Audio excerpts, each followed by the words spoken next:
Hello मेरे प्यारे सभी विद्यार्थियों, आप सभी का फिर से एक बार स्वागत है हमारे YouTube चैनल पाठशाला सर जी में। तो आज की इस वीडियो में हम लोग देखने वाले हैं थ्योरम नंबर 5, प्रमेय नंबर 5। इसके पहले हमने टोटल 4 प्रमेय, 4 थ्योरम आपके लिए करा दिया है, तो आप उसको जाकर देख सकते हैं। तो आइए इस 5वें नंबर के थ्योरम में जो क्या कहता है, किसी चाप द्वारा वृत्त के केंद्र पर बना कोण इसी चाप द्वारा वृत्त की परिधि के किसी बिंदु पर बने कोण का दोगुना होता है। सिंपल सी भाषा में कह सकते हैं कि अगर पी क्यू एक आपका चाप है, तो जो पी क्यू द्वारा कहां बनेगा कोण, केंद्र पर, और इसी पी क्यू द्वारा चाप वृत्त की परिधि पर एक और कोण बना है, ठीक है, जिसका बिंदु का नाम क्या है, आर। तो ये जो कोण है पी आर क्यू और केंद्र पर कोण है पी ओ क्यू, मतलब अगर ये 30 डिग्री का होगा तो ये कितना होगा, 60। ठीक है, सिंपल सी भाषा में अगर यहाँ पास 30 होगा तो ये कितना होगा, 60। मतलब जो पी आर क्यू है वो दो गुना होगा। ठीक है, तो आते हैं हम लोग, दिया है वृत्त सी ओ आर, मतलब वृत्त क्या है, सी मतलब सर्कल जिसका केंद्र ओ तथा आर क्या है, त्रिज्या है। चाप पी क्यू के एकांतर खंड में, ये पी क्यू है, इसके एकांतर खंड में बिंदु आर स्थित है। ठीक है, तो ये यहां से इस चाप पर आर बिंदु क्या है, स्थित है। तो हमारे पास कोण कौन कौन सा बन रहा है, सिद्ध करना है। क्या बोला है, जो पी ओ क्यू है, पी ओ क्यू केंद्र पर बना कोण, ठीक है, ये हमारा केंद्र पर क्या है, बना कोण, दो गुना होगा किसके, परिधि पर बने कोण के, पी आर क्यू, इस कोण का क्या होगा, दो गुना, कौन सा, पी ओ क्यू। इसी को हमको क्या करना है, प्रूफ करना है। तो हम लोग इसमें क्या करेंगे, रचना करेंगे। रचना, तो रचना में क्या करेंगे, आर को ओ से मिलाया, आर ओ को मिलाया और इसे एम तक बढ़ाया। ये क्या लिख दिया हमने, और इसे एम तक बढ़ाया। ठीक है, ये हो गया हमारा आर, ओ तक मिला दिया और इसको और आगे हम लोग ले जा रहे हैं पूरा बाहर तक, एम। ठीक है, आर ओ को मिलाया और ओ को एम तक आगे बढ़ा दिया, इसको हमने क्या कर दिया, डिवाइड कर दिया, ताकि हम लोग इजिली बना सके। अब आते हैं हम लोग उत्पत्ति पर।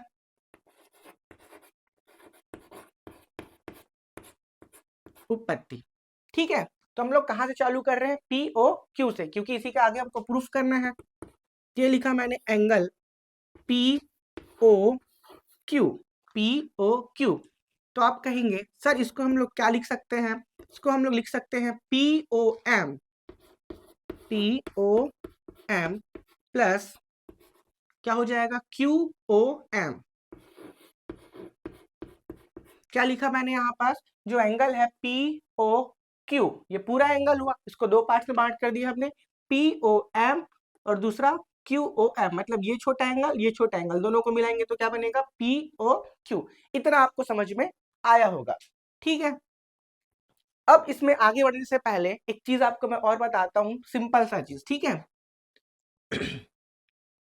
ये मान के चलो हमारा क्या है, एक त्रिभुज है। ठीक है, ये हमारा क्या है, त्रिभुज। इसको मैं थोड़ा सा और आगे बाहर की ओर बढ़ा देता हूं। ठीक है, अब यहाँ पास इसमें तीन कोण बन रहे हैं, एक तो ये वाला, एक ये वाला और एक ये वाला, इन्हीं तीनों से हमको क्या है, काम है। तो मैं यहाँ पे नाम बताता हूँ आपको। ये मान के चलो हमारा पहला एंगल जो बाहर की ओर बन रहा है, ये हमारा दूसरा एंगल जो अंदर की ओर, और ये तीसरा एंगल, ये भी कहाँ बन रहा है, अंदर की ओर। ठीक है, जो लगा हुआ है उसको बस छोड़ के। तो जो हमारा एंगल एक है वो बराबर होगा किसके, एंगल 2 प्लस एंगल 3 के सम के। मतलब त्रिभुज का बाहर वाला कोण, ठीक है, त्रिभुज के जो अन्य साइड में जो कोण बने हैं उसके क्या होता है, सम के बराबर होता है। मतलब त्रिभुज के दोनों कोणों के सम के बराबर या फिर योग के बराबर, तो इसको क्या बोलते हैं, त्रिभुज का बहिष्कोण प्रमेय। ठीक है, क्या बोलते हैं इसको, त्रिभुज का बहिष्कोण प्रमेय। तो इसी को हम लोग यूज करके आगे हम लोग इसको प्रूफ करने वाले हैं। तो आइए आगे देखते हैं। तो यहाँ पास हमारे पास क्या लिखा है, पी ओ एम, इसको पहले लिख लेते हैं हम लोग। ये हो गया आपका P O Q is equal to P O M में आते हैं। ठीक है, तो ये रहा हमारा पी ओ एम मतलब एंगल फर्स्ट। तो ये एंगल फर्स्ट किसके किसके बराबर होगा, इसको तो छोड़ना है हमको। तो क्या हो जाएगा, एक तो आर और एक तो पी।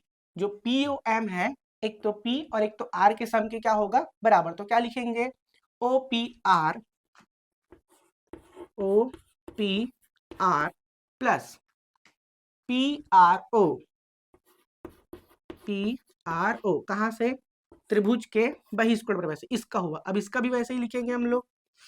तो ये क्या हो जाएगा आपका एम ओ क्यू, ये वाला बाहर किसके किसके, क्यू और आर के बराबर होगा। तो इसको लिखेंगे हम लोग O Q R, angle O Q R plus O R Q, या फिर क्यू आर ओ लिख सकते हैं। ठीक है, क्यू आर ओ। ठीक, ये हो गया। तो कहां से लिखेंगे, त्रिभुज के बहिष्कोण प्रमेय से। ठीक, त्रिभुज के बहिष्कोण प्रमेय से। अब आगे ध्यान देते हैं, और इसमें पी ओ क्यू। अब ये दोनों जो कोण है, ठीक है, जो P है और R, ठीक है, एक तो हमारा P और एक तो हमारा R, इन दोनों पे आते हैं। अब ध्यान से देखेंगे, जो OP है ये हमारा क्या है, रेडियस है। ठीक है, OR जो है ये भी हमारा क्या है, रेडियस है। अब त्रिभुज के यहाँ पास दो कोण, ठीक है, ध्यान से देखो, त्रिभुज के ये साइड और ये साइड, दोनों भुजा आपस में कैसे हैं, बराबर है। तो इनकी संगत भुजा, सॉरी, इनकी जो भुजा है वो तो बराबर हो गई। अब इनका संगत जो कोण है वो भी क्या होगा, आपस में बराबर होगा। मतलब ओ पी के अपोजिट में कौन सा बन रहा है, एंगल आर, ये बराबर होगा। ठीक है, और ओ आर के अपोजिट में कौन सा बन रहा है, पी, ये कोण और ये कोण आपस में कैसे होंगे, बराबर। तो P बराबर R, तो हम क्या लिख सकते हैं, OPR। OPR को भी क्या लिख सकते हैं, PRO। यहाँ पे लिखेंगे P,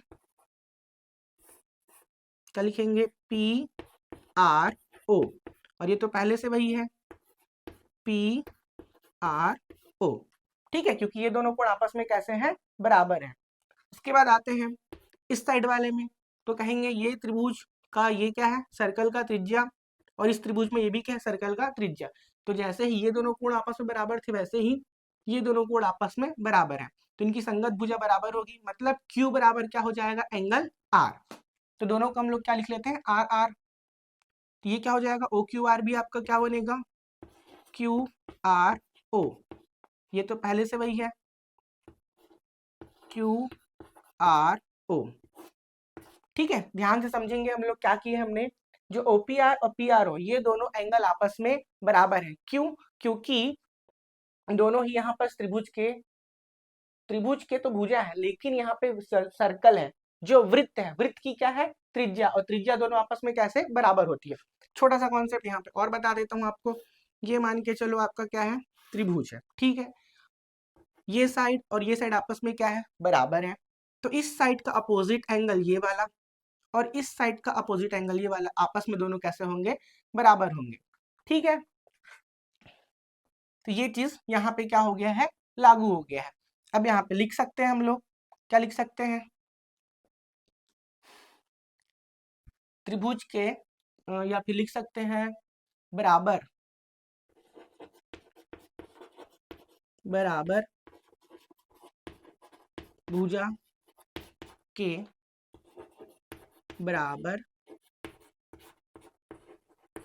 कोण। ठीक है, क्या लिख सकते हैं, बराबर भुजा के बराबर कोण। अगर भुजा जब बराबर होती है तो इनके कोण भी क्या होते हैं, बराबर होते हैं। अब आगे बन गया ये P O Q is equal to, अब पी आर ओ कितने टाइम्स है, 2 टाइम्स है, तो यहाँ पे लिख सकते हैं हम लोग 2, उसके बाद angle P R O plus, यहाँ पे क्या लिख सकते हैं, क्यू आर ओ तो क्या हो जाएगा, 2 times angle Q R O. ठीक है, अब दोनों में से दो को हम लोग क्या ले लेंगे, कॉमन ले लेंगे, P O Q is equal to, दो हम लोग क्या ले लिया, कॉमन बाहर ले लिया। तो यहाँ पे बचेगा P R O plus Q R O, bracket लग गया। अब यहाँ पे ध्यान से देखेंगे जो एंगल पी आर ओ है, कौन सा, पी आर ओ, ये वाला एंगल, दूसरा Q R O, Q R O, और दोनों को हमने आपस में जोड़ेंगे तो क्या बनेगा, पी आर क्यू। यहाँ पे लिख सकते हैं angle P O Q is equal to 2 का 2, इन दोनों को जोड़ देंगे, किसको किसको, आर और आर, तो कहाँ से चालू हो रहा है, पी पे, और खत्म कहाँ पे होगा, क्यू पे। तो लिख देंगे इसको एंगल पी आर क्यू, ये पी आर क्यू। और आप देख पाएंगे कि हमको इसी को क्या करना था, प्रूफ करना था। ठीक है, तो ये हो गया हमारा सिद्ध हुआ, यहाँ पे लिख सकते हैं। अब फटाफट एक छोटा सा आपके लिए रिवीजन करते हैं। ठीक है, ध्यान से देखिए क्या लिखा हुआ है, किसी चाप द्वारा, ठीक है, किसी चाप द्वारा वृत्त के केंद्र पर बना हुआ कोण, इसी चाप द्वारा वृत्त के किसी खंड पर बने कोण का क्या होता है, दो गुना होता है। मतलब ये जो कोण है अगर 50 का है तो इसका दो गुना, 50 का दो गुना कितना होगा, 100। तो जो केंद्र पर बना कोण है वो कितना होगा, 100 होगा। आपको समझ में आ गया होगा। अगर ये 200 का है, केंद्र पर बना हुआ कोण कितने का है, 200 का, तो ये इसका आधा हो जाएगा, ये कितना हो जाएगा, 100। ठीक है, ये हमारा थ्योरम है। तो क्या लिखा हमने, वृत्त COR है। ठीक है, वृत्त मतलब सर्कल जिसका केंद्र O, जिसकी रेडियस मतलब त्रिज्या क्या है, R। ठीक, चाप PQ के एकांतर, ये PQ इसके एकांतर खंड में बिंदु R स्थित है। आगे आते हैं, हमको सिद्ध करना है POQ इज इक्वल टू इसका R का दो गुना, PRQ का दो गुना होगा। ठीक है, अब उसके बाद हमने क्या किया था, R को O से मिलाया और इसे M तक बढ़ा दिया। ठीक है, अब आते हैं उत्पत्ति पर। तो हमने क्या लिखा, POQ को दो पार्ट में बांट दिया, POM में, उसके बाद QOM में। ठीक है, पूरे एंगल को हमने दो पार्ट्स में क्या कर दिया, आपके लिए डिवाइड कर दिया। अब आते हैं जो हमारा POM है, कौन सा, POM, तो किसके किसके बराबर होगा, OP R के, उसके बाद PRO के, ये दोनों हो गए। उसके बाद सेम टू सेम हमारा जो QOM है ये भी किसके बराबर होगा, OQR, उसके बाद QRO, मतलब जो यहाँ पास कोण बन रहा है बाहर में, ठीक है, वो Q और R के बराबर होगा। ये हमने लिख दिया त्रिभुज के बहिष्कोण प्रमेय से। उसके बाद नेक्स्ट स्टेप में क्या है कि अगर त्रिभुज में दो भुज आपस में बराबर है तो इस बराबर संहिता का ये वाला कोण और इसका बराबर, इसका संगत ये वाला कोण, ये दोनों कोण आपस में बराबर है। मतलब सीधी सी बात है, त्रिभुज के दो भुज आपस में बराबर हैं तो उनके कोण जो दो होंगे वो भी आपस में क्या होंगे, बराबर होंगे। तो हमने जो OPR और PRO को क्या लिख लिया, PRO, इसको क्या लिख लिया, QRO। तो ये कितने टाइम्स हो जाएगा, 2 टाइम्स, ये भी कितने टाइम्स हो जाएगा, 2 टाइम्स। दोनों में से दो हमने क्या निकाल लिया, कॉमन निकाल लिया। उसके बाद PRO और QRO को देखा हमने, PRO हाफ एंगल इधर साइड, QRO, तो उसके बाद ये क्या बनेगा, PRQ पूरा एंगल बनेगा। इस प्रकार ये हमारा थ्योरम क्या हो गया, सिद्ध हो गया। तो आप सभी के लिए इतना ही था इस वीडियो में, मिलते हैं अगले वीडियो में, तब तक के लिए थैंक यू, अलविदा, जय हिंद।